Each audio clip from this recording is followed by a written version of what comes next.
rero muzehe Vindimwe na nyokuru ubyara mu wanjye, ubwo murumva rero ko ari sogokuru wanjye. Ni umugisha rero kuba mpagaze hano uyu munsi tumwibuka, kandi hashize umwaka mu gusangira ijambo ry'Imana. Buri munsi biravuga ngo buri kintu kigira igihe cyacyo.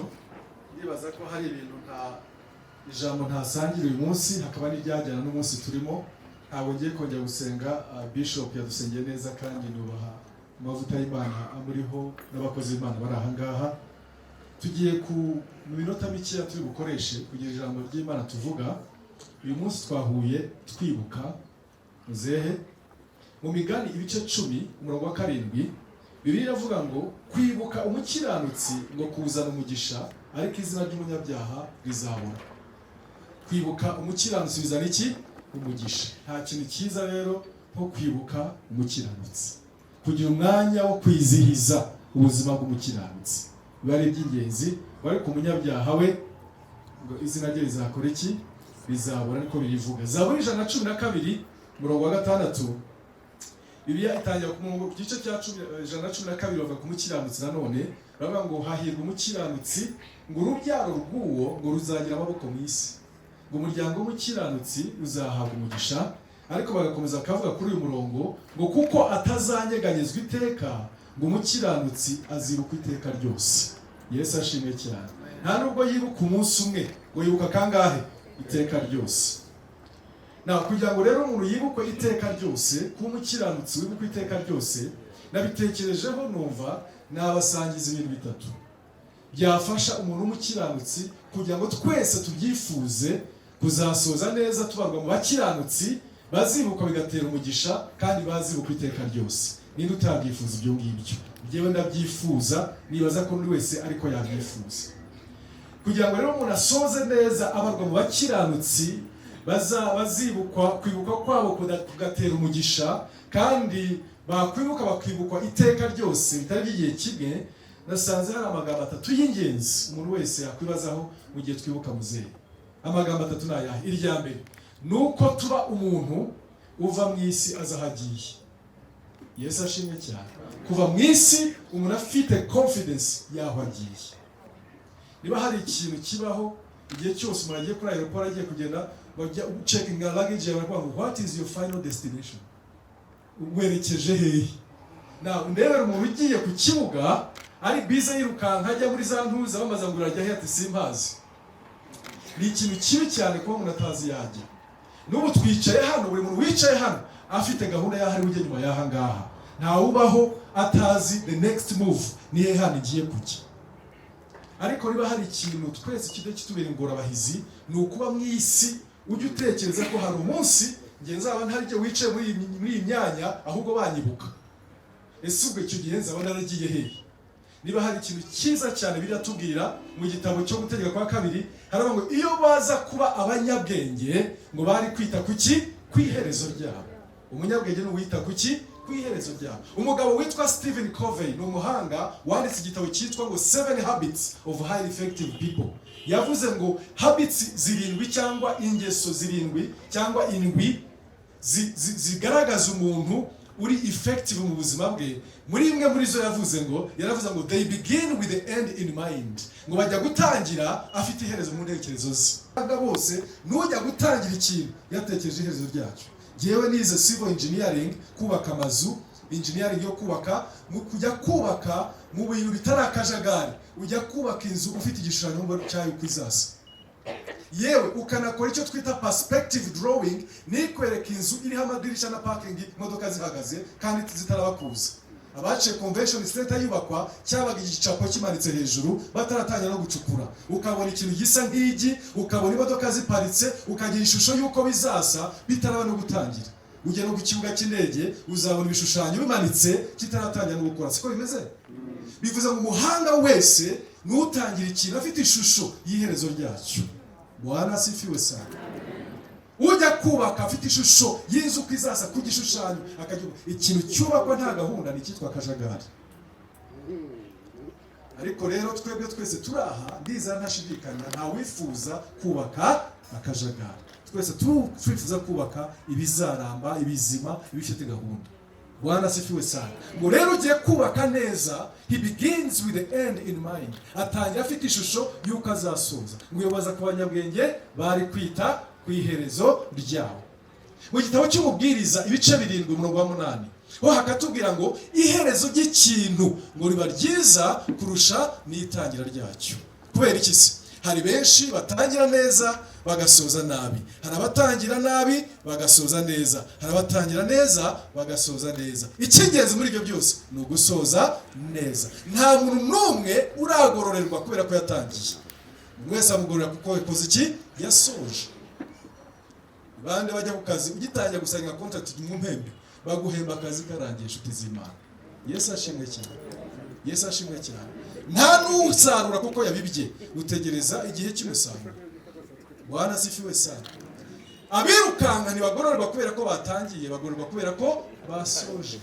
Uwize amashuri ntagororerwa kubera ko yatangiye, agororerwa kubera ko yakoze iki? Yasoje. Birika tubwira mu bwiza 8 ngo gusoza kw'ikintu, the finishing of a matter is better than the beginning. Biruta itangira. Hari abatangira, mwari mwabona basiganwa muri 20 km do Kigali, bagatangira n'umuvuduko mwinshi cyane n'abavamuhira, akiruka abantu bose akabajya imbere. Baravuga ati tegera tuze kure gusoza. Kuko hashire minota 20 kanyura ubona angirugaho ntabwo agororwa kubera umuvuduko yatangira yiruka, agororwa kubera ukuntu yakoze iki? Yasoje. Icyo nakwifuriza umuntu wese wiciyemo hano ni ugusoza neza. Bwana asifiwe sana. Bira byiza kugenda muri ubuzima uvuga ngo nzasoreza he, nzarangiriza he. Iyo bavuze ku mukiranutsi rero nutekereza ko azava muri isi hari aho agiye. Ni nayo mpamvu biri tubwira mu gitabo cy'umubwiriza, nako apana umubwiriza ahubwo byakozwe n'intumwa ibice 14 waratubwira ijambo ryiza cyane, atubwira ngo hahirwa. Iryo jambo wenda reka nisome ibyahishuwe ni ibice 14:13 wenda abaze ku ndagenda nshaka yankoresha igihe neza, niyo mpamvu ntagena patinda. Aravuga ngo numva ijwi rivuga ngo uhereye none hahirwa abapfa bapfiriye mu mwami. Umwuka wera ngo ye ngo baruhuke imiruho yabo n'imihati yabo, kuko imirimo yabo izakora iki? Izabaherekeza. Hahirwa abapfa bapfiriye mu mwami. Ntabwo rero iryo jambo rivuga ngo hahirwa abapfa, kuko twese tuzapfa. Ntabwo hahirwa abapfa, twese tuzakora iki? Tuzapfa. Ariko hahirwa abapfa bapfiriye mu mwami Yesu. Hahirwa abapfa barizeye Kristo Yesu. Kubera iki? Kuko Yesu mu kintu hari igihe abantu babwiriza ubutumwa bwiza, abantu bagatekereza ngo kubwiriza ubutumwa bwiza ngo abantu bakizwe ni nka business yo gushaka abayoboke. Ariko reka mbabwire inshuti z'Imana twishane, kuko noneho ni umuhanuzi wawe, ndi mu muryango, ntabwo bafite si mwambwiye kandi ari mu rugo, ndabizi neza ko ndi mu rugo. Reka nivugire kandi ijambo ry'ukuri. Iyo babwiriza ubutumwa bwiza ngo abantu bakizwe, ntabwo ari ugushaka abayoboke. Ndi muvuga ubutumwa bwiza, ntabwo ari ugushaka abayoboke.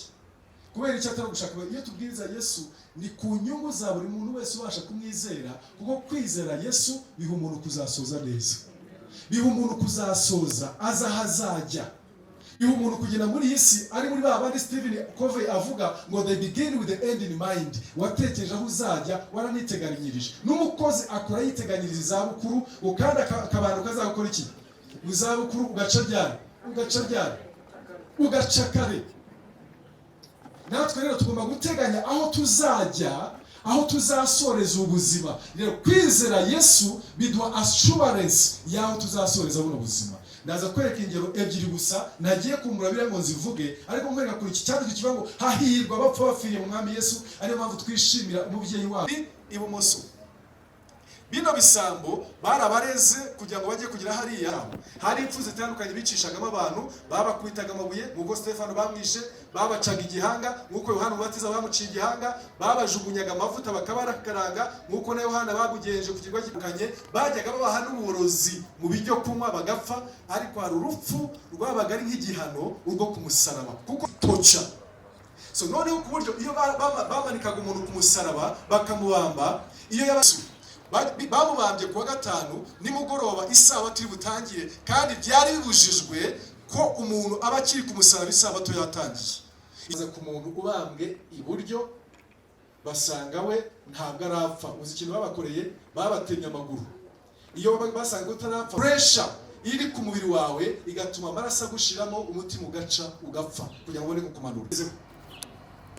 Yabonye bagiye kumugeraho ahita ngo data umwuka wanjye mushize mu biganza byawe, we biranangiye. Basanga we amaze gukora iki? Gupfa ku buryo batamutema amaguru. Bizima byabaye ko byari byanditse muri Bibiliya ngo ntama wa Pasika birabujijwe ko hari igufwa rye na rimwe rizavunagurika, ngo bajye bamurya wese uko yakabaye. Kubera ko Yesu Kristo ari wari ntama wa Pasika, byabaye ngombwa ko atanga umwuka we mbere yuko bamugeraho kugira ngo batamutema. Iyo bamutema byari kumudisqualifyinga ko ari ntama wa Pasika. Ariko muri iki kiganiro cyari ku musaraba, aba babiri bombi bari abanyabyaha usibye Yesu niwe utari umunyabyaha. Noneho umunyabyaha w'imoso ahindukira Yesu atangira kumukoba, aravuga ngo ndiko wari wigize akaraha kanjye muri uyu mujyi, wigize igitangaza, ngaho se ngaho ikize natwe dukize. Ariko ko arimo kumukoba yarazi ngo ntabwo yabikora, arasa nk'umurinura.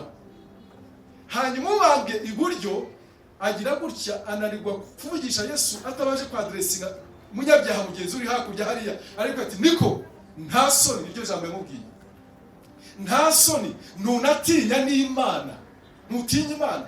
Uzi ikintu ashaka kwerekana? Nubwo ndi umunyabyaha, nubwo ndaha ndi ruharwa, ariko ahangaha mbonye ko twagize amahirwe tubambanywe n'Imana. Uyu tubambanywe ntabwo ari umujura nkatwe. Arangije abwira mugenzi we, aramubwira ngo twebwe turazira ibyaha byacu. N'icyamubwiye bishatse kuvuga iki? Yemeye ko ari umunyabyaha. Twebwe turazira iki? Ibyaha. Nta waturenganyije, uyu musaraba turiho tuwukwiriye. Ariko arangije avuga ngo uyu nguyu we nta cyaha yakoze. Ubwo ngubwo avuze iki? Yatuye ko ari umunyabyaha, yatuye ko Yesu ari umukiranutsi, ari umwere. Ijambo ry'Imana rikavuga ngo wari umukiranutsi yahinduye icyaha kugira ngo duhabwe gukiranuka. Arabyatuye. Arangije amaze kubwira umunyabyaha mugenzi we, abwira Yesu ijambo. Aramubwira ngo rata mwami. Uzi icyo avuze? Ararekonesa ko ari umwami. Aramubwira ngo rata mwami, uzanyibuke nugera mu bwami bwawe. Asa nk'uvuga ati maze kumenya neza ko mbambanywe n'iki? N'umwami. Kandi uyu nguyu iherezo rye ntabwo ari mumva, aravanga ajya mu bwami. Ndakwinginza nugera hehe? Mu bwami bwawe. Ntabwo avuga ngo nugera muri cimetière nanjye imva yanjye iri hafi yawe. No, yaramubwira ngo nugera hehe? Mu bwami bwawe. Najya ngo mbabwire abizera Yesu, amubwira iryo jambo. Yesu uzi ko nta kintu yavuganye na wa munyabyaha w'imoso, abwira uyu mugabo ngo ni ukuri ndakubwira ko uyu munsi turi bane hehe? Muri paradiso. Navugaga kuba muri ubu buzima ufite understanding yaho uzajya uvuye hano. Na igitangaje community bari batuyemo bababambye babona baruharwa ku musaraba, ariko unfortunately ntabwo bamenye ikiganiro cyabereye hehe? Ku musaraba, cyadetermine destiny y'aba bantu uko zitandukanye. Ntabwo Yesu yamusubije ngo ni ukuri ndakubwira ko imva yawe iza kuba yegeranye n'iyanjye mwirimbi. Never. Hari windi sinziza cyane wasize ramijwe n'Imana, tuyitegereje twizeye yuko data yidufitiye aheza mw'ijuru. Tuzakora iki? Tuzahurirayo bagenzi, aheza mw'ijuru. Tuzahurirayo bagenzi. Uyu mugabo nubwo yari ku musaraba akababazwa n'iyi misumari, ariko Imana ishimwe yamubajije icyakanya gato kuko hari ahandi yari agiye kuruhukira. Ariko nubwo yatangiye nabi, ari ruharwa, ari umujura muri society, bakamucira n'urubanza mujyana ku musaraba, ariko Imana ishimwe ko yasoje neza. Nibyo mvuga ngo abatangira nabi bagasoza neza. TV zo ku isi zahindutse, baracyamufata nk'umujura, umwicanyi, ibyo yakoze hariya, ariko destiny ibaye yindi kubera kwizera Yesu. Inshuti z'Imana, wajya kuri mu byanditswe ugasoma ku kijyanye na wa mukire na Lazaro, wakomeza mu byanditswe ugasoma kuri ba Stefano ukuntu bapfuye bakabona ijuru rikingutse. Ariko gusoza neza nk'umukiranutsi, icya mbere ni ugusoza uza aho ugiye. Ndasaba Imana ngo umuntu wese wicayemo hano, nyuma y'imirimo yose yo mu isi dukora, ko buri muntu yagira confidence avuga ngo umunsi nzahumeka umwuka wanjye wa nyuma, nzaho nzajya, nzaba mu gituza cy'Imana, nzaba ndi uw'Imana, nzaba mbarizwa ku Mana, nzaba ndi umukiranutsi ufite destination nzima nziza. Icyo ni ikintu cyane. Navuze ibintu bitatu gusa, icyo ni kimwe mvuze. Icya kabiri, umuntu usoza neza ntuzagira ibyo ajyana avuye ku isi. Ntuzagira ibyo azakora iki ajyana avuye ku isi. Iyo tubwiye aho ngaho mu gitabo cy'ibyahishuwe 14:13 aravuga ngo nuko numva ijwi rivuga ngo uhereye none hahirwa abapfa bapfiriye muri nde? Muri Yesu Kristo. Kubera ko iyo bapfiriye muri we babona destination y'aho bagana, si byo se? Ngo yego baruka imirimo n'imihati, kuko imirimo yabo izakora iki? Izabaherekeza. Usoza neza nk'umukiranutsi agira imirimo myiza izakora iki? Izamuherekeza. Ariko uzi kugira nta kantu ufite. Mu by'ukuri uyu mugabo wapfiriye ku musaraba hariya Yesu aho yamwizeye akagenda, we yarokotse umuriro, yarokotse Gehinomu, ajya mu ijuru, ariko nta package y'imirimo afite, kuko imirimo yo ku isi yari mibi. Nta mahirwe yabonye kuva ku musaraba ngo ajye kugira neza, akora imirimo myiza. Ariko twebwe twicaye hano turacyariho. Yesu ashimwe cyane. Mu gihe tukiriho tugihumeka, turacyafite amahirwe yo kwiyuzuzaho imirimo myiza izakora iki? Izaduherekeza. Mbwira mugenzi wawe ngo imyaka dufite mureke tugira imirimo myiza izaduherekeza. Amen.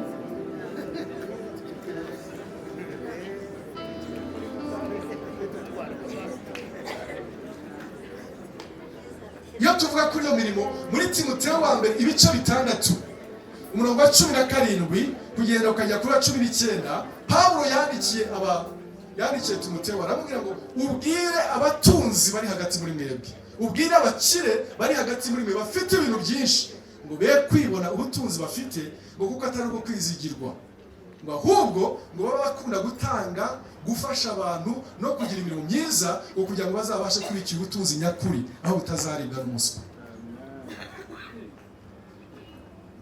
Muri iyi si turimo dukeneye gukorera kugira imirimo myiza.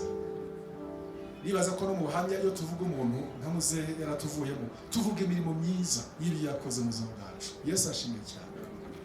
Pawulo aravuga ati kuba umuntu afite byinshi, afite ubutunzi, ntashobore kukonvertisamo kubigiramo imirimo myiza, abanyazwe zigahera. Ntacyo bivuze. Imirimo myiza iboneka gute? Murabona iyo umuntu agenda mu mahanga, ushobora kuva hano ukajya muri Amerika, ukajya bijyanye amafaranga yawe inote za 5 uzi ko ushobora kubwirirwa ukanaburara ufite inote z'amanyarwanda, kuko hariya ntizikorayo, ahubwo bageze n'ahantu n'amadolari batayafata, bakoresha cards gusa, n'impapuro ntibakizikoresha. Barakubwira ndari kuri aeroport imizigo imbana myinshi, mvana y'amafaranga ngo nishyure amadolari, bati ntabwo dufata cash hano, you must use a card. Bari cashless economy. Ubwo mare ko ufite card ikora hariya. Ubutunzi hari aho butazakora, hari aho butavuga. Ariko reka nkwereke, iyo ushaka kujya muri Amerika ikintu ukora, ufata amanyarwanda yawe ukanyura kuri Forex Bureau ukajya kuvunja, ukavunja muri currency ikora mu gihugu ukoze iki ugiyemo. Natwe reka mbabwire, ubutunzi mubona dufite, aya mafaranga dufite, ubukire dufite, ugomba kunyura kuri Forex Bureau mbere kuba muri hisi. Mbere yo gufata indege igana aho ugiye kujya, uzanyure hehe? Kuri Forex Bureau banze ukora iki? Uvunje. Tuvunja dute rero? Iyo ufashe amafaranga yawe ukayafashisha abashonji, ugafasha abakene, kuri Forex Bureau burimo kuvunja, uyavana mu butunzi ubihindura imirimo myiza izakora hari uzajya. Abakoze neza bakiranutsi nabo cyambere basoza baza aho bazakora iki? Bazasoza. Icya kabiri bagira imirimo myiza izakora iki? Izabaherekeza bazagana nayo. Icya gatatu soza. Turi kumwe neza? Icya gatatu bagira ibyo basiga ku isi. Hari ibyo ujyana nabyo, hari ibyo ukora iki? Ibyo usiga ku isi. Ku isi rero, ku isi tuhasiga ibintu bine. Twese tuhasiga ibintu bingahe? Bine. Nabyo biragambirirwa. Mu bintu dusiga ku isi, icya mbere ni ikintu bita monument. Monument ni ibintu byubatse ku butaka bituma abantu bakwibukiraho. We live behind monuments. Niba jewe nitwa Muyango, narubatse ikizu kirekire bakavuga kwa Muyango, niyo mfuye hazigaye yitwa hehe kwa Muyango. Ni monument ngo habaye umuntu witwa Muyango. Monument. We live behind monuments. Today we say monuments. Ni by'agaciro. Gira ifamu, ukagira ikintu runaka, ukagira ishuri riri ahantu, monument. Niyo bakayita Muyango Memorial School, monument. Ikintu abantu babona bakakwibukiraho. Icya kabiri abantu basiga ni icyitwa souvenir. Souvenir ni urwibutso ariko mu rwego rw'ikintu katuvuge nk'amafoto. Niyo mpamvu uzasanga event yose aba bantu ntibashobora kuhabura abangaba mureba bahagaze hano. Ku buryo ubu barangiye bakatubwira ngo filime yahiye. Cyangwa ariko bajyaga bavuga ngo filime yakoze iki yahiye. Wumvaga mwarwana ishite nzongera kite kwibuka ya gahunda. Ntigashe mu izina rya Yesu. Ariko Imana ishimwe byo gushaka kwa filime byavuye byabaye digital. Ariko ashaka kuvuga ngo byabaye deleted cyangwa virusi yagiyemo byanze byabaye corrupt. Ariko souvenir ni ibintu by'amashusho bikwerekana impamvu amafoto atwibutsa haba na n'uyu munsi turacyabona amafoto yo kugiye cy'abami barashushanje n'intoki barakoreshe. Ariko hari ikintu kitwereka ubukwe bw'umuntu ntashobora kubura cameraman. Birazira, ngomba kwibuka ko nambaye kadari, nambaye suit, umunsi ngomba kwibuka graduation, hagomba kuba amafoto. Nta foto nta cyabaye. Souvenir, abantu bose ari za souvenir zisigara inyuma baramaze kugenda. Ikintu cya gatatu abantu bajya basiga inyuma ni accolades. Ni ibintu bigaragaza achievement umuntu yakoze, urugero za degree umuntu yize. Ibyo byo byandikwa ku mpapuro. Na za Nobel Peace Prizes, hari ikintu baguha cyanditse ahantu warakoze, bigaragaza achievements. Abantu babisiga. Hari umuvandimwe wacu witabye Imana akirangiza masters, yayirangije neza, nta na hantu na hamwe yayikoresheje. Cyo ari igipapuro usigara kigaragaza ngo yize masters degree. Na PhD bibaho barabikoze. Hari ibipapuro bimanikwa n'ahantu kabona ngo uriya muntu yarize, igipapuro cyerekana ibyo ngibyo. Ibyo nayo ni bimwe mu bintu abantu bajya basiga inyuma. Ye papa yitabye Imana amaze iminsi apasuye passport ye yari irangiye, arayirukankaho umunsi yayifashe gutya agaruka yumva ararwaye araremba. Icyo cyumweru nibwo yitabye Imana. Ya passport ye nta gihugu na kimwe travelings kugira ngo bayo nkavuga ni yabayitiraga kugira ntayo nagiraga ntaba nayikoreshaho, ariko yari iye. Ariko uyirebaho ukamenya ngo papa yabayeho kandi yatravelingaga. Souvenirs zibaho, accolades zikabaho. Ariko hari ikintu cya kane abantu basiga aricyo nsoreza, ni ikintu cyitwa legacy. Legacy Bibiliya iyita umwandu. Birika ngo umukiranutsi azasigira umwandu mwiza abana b'abana be. Na iyo tuvuze legacy ntabwo ari cyo bubaka ku butaka, ntabwo ari cyo bandika ku bipapuro. Legacy ni cyandikwa ku mitima y'abantu. Izindi za monument barazisenya, batagushaka barabisenya nyuma irangije akazi. Jya muri Iraq urebe barazikubise. Shira hasi byagaragazaga Saddam ko yabayeho, barazishwanyuje ntiwamenya n'agatresi na kamwe kabigaragaza. Za souvenir urazishakisha iz'abantu kazibura mu mateka yacu y'u Rwanda ko byarabaye, ugashakisha n'ifoto ukayibura. Accolades zirahaba zikaba igipapuro bazanacanisha ko ntacyo kimaze nka passport ya papa wanjye, nta kintu yakora. Ariko reka mbabwire, legacy umwandu usigwa mu mitima y'abantu nta gupfa kwibagirana. Niyo mpamvu yavuze ngo umukiranutsi azibukwa iteka.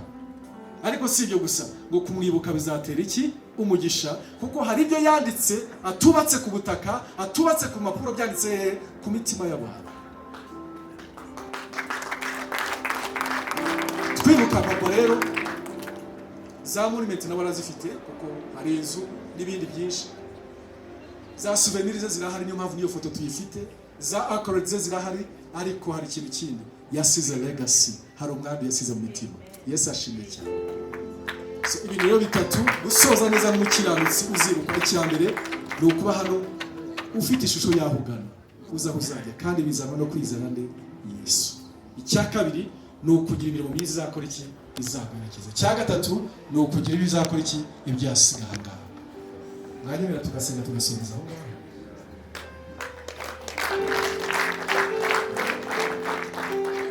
Nagira ngo ibiyama ngo kwibuka umukiranutsi bizana umugisha.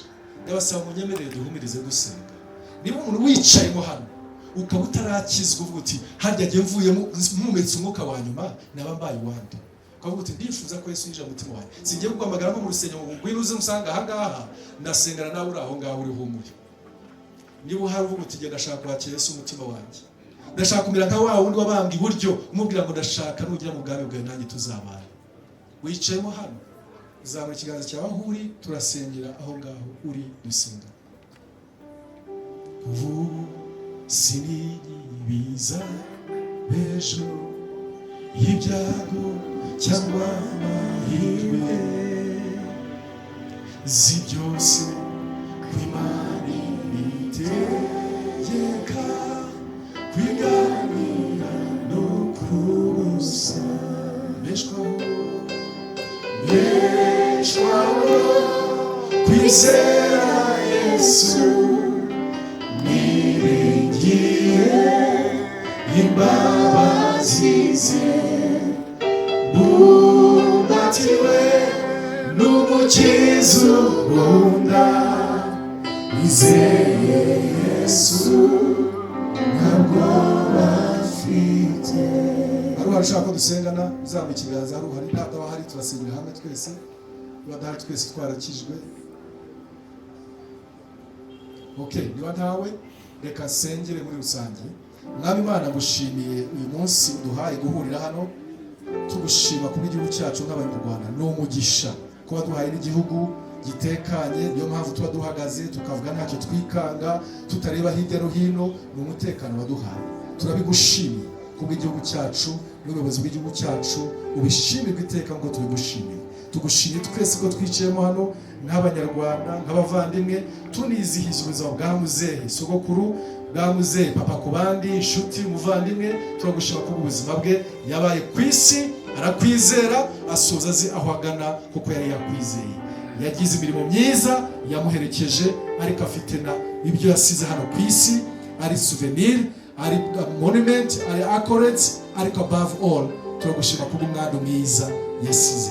Natwe twese ko twice hano uduhe kuzasoza neza nk'abakiranutsi, tukazibuka nk'abakiranutsi, kutwibuka bikazaba umugisha. Tubisabye mu izina rya Yesu Kristo umwami wacu, amen.